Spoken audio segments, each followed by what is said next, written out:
نحمده ونصلي على رسوله الكريم اما بعد۔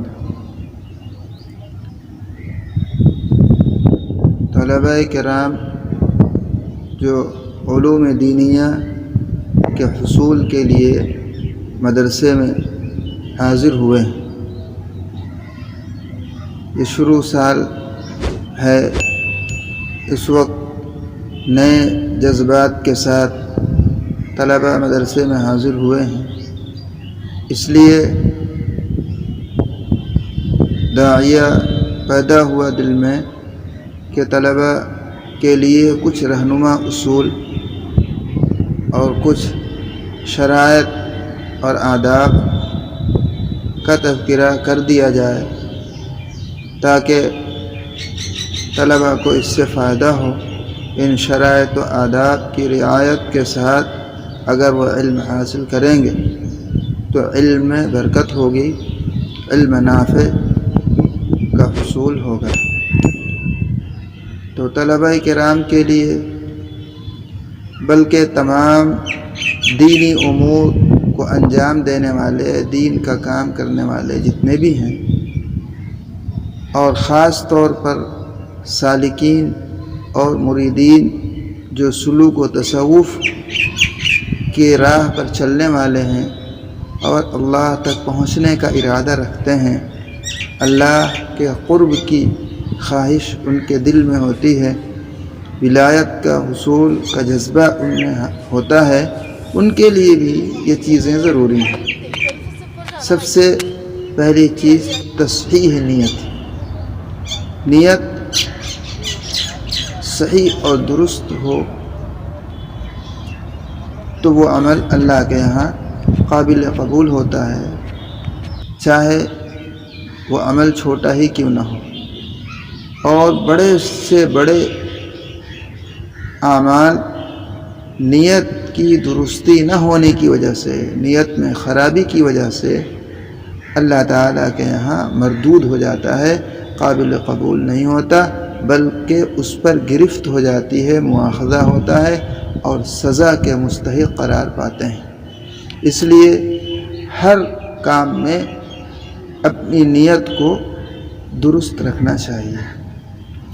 دوسری چیز اور دوسری شرط طلب علم کے لیے یہ ہے کہ گناہوں سے پاک و صاف ہو جائے اور گناہ کی عادت کو چھوڑ دے۔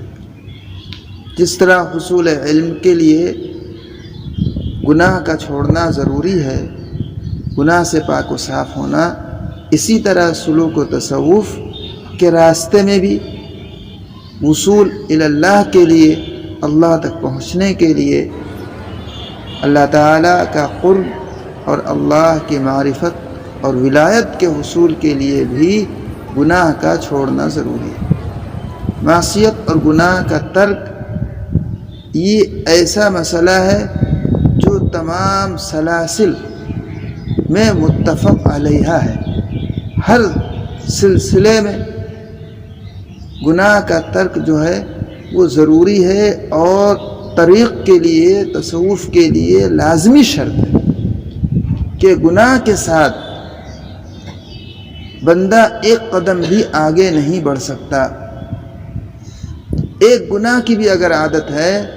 تو کبھی وہ اللہ کا ولی نہیں بن سکتا۔ اس لیے گناہ کا چھوڑنا بہت ضروری ہے، چاہے وہ حصول علم کی راہ میں چل رہے ہوں، لگے ہوئے ہوں، یا سلوک و تصوف کے راستے پہ چل رہے ہوں۔ حضرت محی السنہ حضرت مولانا شاہ ابرار الحق صاحب نور اللہ مرقدہ فرمایا کرتے تھے کہ گناہ یہ زہر ہے۔ زہر جو ہے جس طرح آدمی کی ہلاکت کا ذریعہ بن جاتا ہے، جان کے لالے پڑ جاتے ہیں۔ مثال سے حضرت سمجھاتے تھے کہ دیکھو ایک شخص ہے، وہ اچھی اچھی غذائیں کھاتا ہے، مرغ مسلم، بریانی، پلاؤ، مقویات استعمال کرتا ہے، بادام ہے، اخروٹ ہے، اور بھی بدن کو طاقت پہنچانے والی چیزیں استعمال کرتا ہے، لیکن ساتھ میں تھوڑی سی سنکھیاں بھی لے لیتا ہے۔ سنکھیاں یہ زہر کو کہتے ہیں، یعنی ساتھ میں تھوڑا سا زہر بھی کھا لیتا ہے۔ تو حضرت پوچھتے تھے کہ بتاؤ بھائی، ان عمدہ غذاؤں کا اور ان مقویات کا اثر ہوگا یا زہر کا اثر غالب آئے گا؟ ظاہر ہے انسان پر زہر کا اثر ہی غالب ہوگا اور اس کی جان ہلاکت میں پڑ جائے گی۔ بعض مرتبہ آدمی مر بھی جاتا ہے زہر کھانے کی وجہ سے، اور کبھی اگر فوری معالجہ کیا گیا، فوراً علاج معالجہ کی طرف توجہ کی گئی تو کسی طرح جان بچ جاتی ہے، لیکن پھر سالوں اس کی صحت پر وہ زہر اثر انداز رہتا ہے۔ دیکھو نبی کریم صلی اللہ علیہ وسلم کو خیبر میں یہودی نے زہر آلود بکری کا گوشت کھلا دیا تھا، آپ نے کھایا بھی نہیں تھا، صرف منہ میں رکھا اور چبایا تھا۔ حضرت جبریل علیہ السلام نے آ کر کے اطلاع کر دی کہ اسے نہ کھائیں، اس میں زہر ملا ہوا ہے۔ لیکن اس کا اثر موت کے وقت نبی علیہ السلام پر ظاہر ہوا، اور حضرت عائشہ رضی اللہ تعالی عنہ فرماتی ہیں کہ حضور صلی اللہ علیہ وسلم فرماتے ہیں کہ خیبر میں جو زہر آلود گوشت چبایا تھا، اس زہر کا اثر اب میں محسوس کر رہا ہوں، اور اتنی تکلیف محسوس ہو رہی ہے کہ میری جو ہے وہ شہ رگ کو وہ زہر کا اثر کاٹ کر رکھ دے گا۔ حضرت ابوبکر رضی اللہ تعالی عنہ کو غار ثور میں جو زہریلے سانپ نے ڈسا تھا، فوری علاج معالجے سے نبی کریم صلی اللہ علیہ وسلم نے لعاب دہن لگا دیا تھا، تو آپ کے لعاب دہن کی برکت سے اس کا اثر زائل ہو گیا تھا، لیکن موت کے وقت پھر وہ اثر جو ہے ظاہر۔ تو کتنا خطرناک یہ ظاہری زہر ہوتا ہے کہ بظاہر علاج معالجے سے وقتی طور پر آرام بھی ہو جائے، لیکن اندر اس کا اثر موجود ہوتا ہے، پھر موت کے وقت اس کا اثر ظاہر ہوا نبی علیہ السلام پر اور حضرت ابوبکر رضی اللہ تعالی عنہ پر بھی۔ اور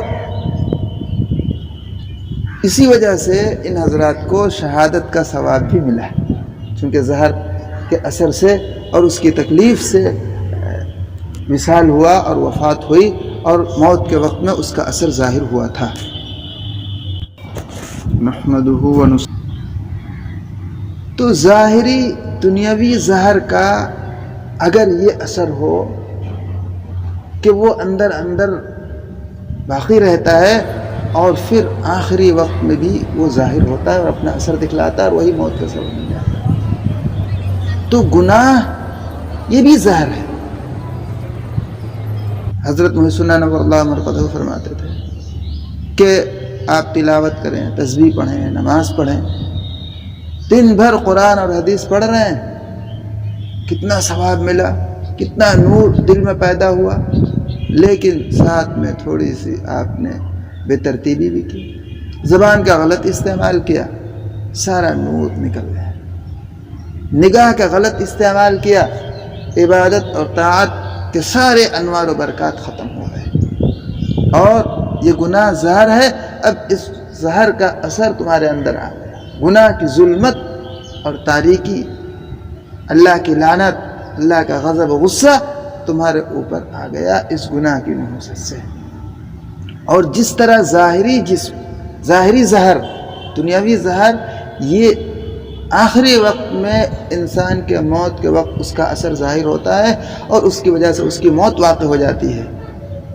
تو بعض دفعہ ان گناہوں کی نحوست اتنی خطرناک ہوتی ہے کہ ان گناہوں کے اثرات بھی موت کے وقت ظاہر ہوتے ہیں، اور انسان اس گناہ کی نحوست سے ایمان کے بغیر ہی دنیا سے رخصت ہو جاتا ہے، اور اس کو کلمہ کی بھی توفیق نصیب نہیں ہوتی، بلکہ کلمہ سے انکار کی نوبت آ جاتی ہے بعض مرتبہ۔ ہمارے حضرت اس وقت جو ہمارے شیخ ہیں حضرت مولانا لطیف الرحمن صاحب بہرائچی دامت برکاتہم نے ایک واقعہ سنایا کہ ایک اچھے نیک آدمی تھے، حاجی بھی تھے، صلاۃ و صوم کے پابند تھے۔ جب ان کے مرنے کا وقت آیا تو انہوں نے قرآن شریف منگوایا، الیاذ باللہ الیاذ باللہ، اللہ کی پناہ، اللہ ہم سب کی حفاظت فرمائے۔ انہوں نے اس کو پٹکا اور اس کو اپنے پیروں سے روندا اور اپنے گھر والوں کو گواہ بنایا کہ تم سب گواہ رہو کہ میں اس قرآن کی بے حرمتی کر رہا ہوں اور میں اسے نہیں مانتا، اس کا انکار کرتا ہوں، اور پھر ان کا انتقال ہوا۔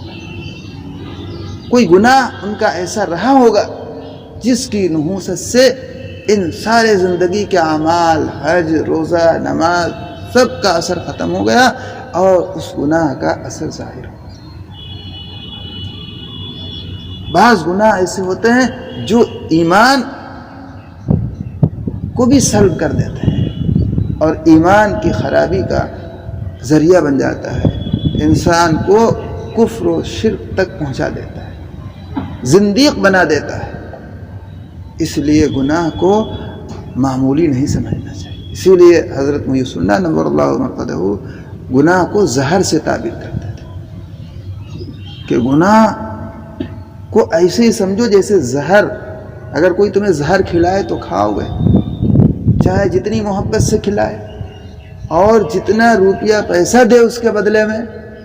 لاکھوں کروڑوں روپیہ بھی اگر کوئی دے کہے کہ اس کے بدلے میں تم زہر کھا لو، کوئی کھائے گا؟ نہیں کھائے گا۔ کتنا بھی لالچ دے اور کتنے بھی انعامات سے نوازے، لیکن کوئی بھی عقل مند آدمی زہر کھانے کو تیار نہیں۔ کیوں؟ اس لیے کہ سب سے قیمتی چیز اس کے نزدیک اپنی جان ہے، اور زہر کھانے سے جان ہلاکت میں پڑ جائے۔ تو اسی طرح گناہ بھی زہر ہے۔ تو جس طرح کسی بھی قیمت پر، کسی بھی لالچ پر اور کسی بھی دنیا کے مال و متاع کے بدلے میں ہم زہر کھانے پر راضی نہیں ہوتے، تو اسی طرح گناہ بھی زہر ہے جو ہمارے ایمان کے خاتمہ کا ذریعہ ہے۔ اس کو بھی کسی بھی قیمت پر ہم اختیار نہ کریں اور کسی بھی لالچ میں آ کر کے، کسی بھی شہوت کے تقاضے کی بنیاد پر ہم گناہ کے قریب ہرگز نہ جائیں۔ چاہے دنیا جتنی خوبصورت انداز میں ہمارے پاس ہے، کتنی خوبصورت شکلیں ہمارے چاروں طرف گھوم رہی ہوں، لیکن ہم سمجھیں کہ یہ آگ ہے جہنم کی، اور اس سے ایسے ہی ڈریں جیسے آگ سے ڈرتے ہیں، زہر سے ڈرتے ہیں، اور یہ ہمارے ایمان کے خاتمہ کا ذریعہ بنے گا۔ اور گناہ سے بچنے کا عزم و ارادہ اور پختہ ارادہ رکھیں اور اللہ سے دعا بھی کرتے رہیں، تو اللہ تعالیٰ گناہوں سے بچنا آسان کر دیں گے۔ اللہ تعالیٰ ہمیں بھی توفیق عطا فرمائے، آپ سب حضرات کو بھی توفیق مرحمت فرمائے گناہوں سے بچنے کے۔ سبحان اللہ بحمدہ، سبحان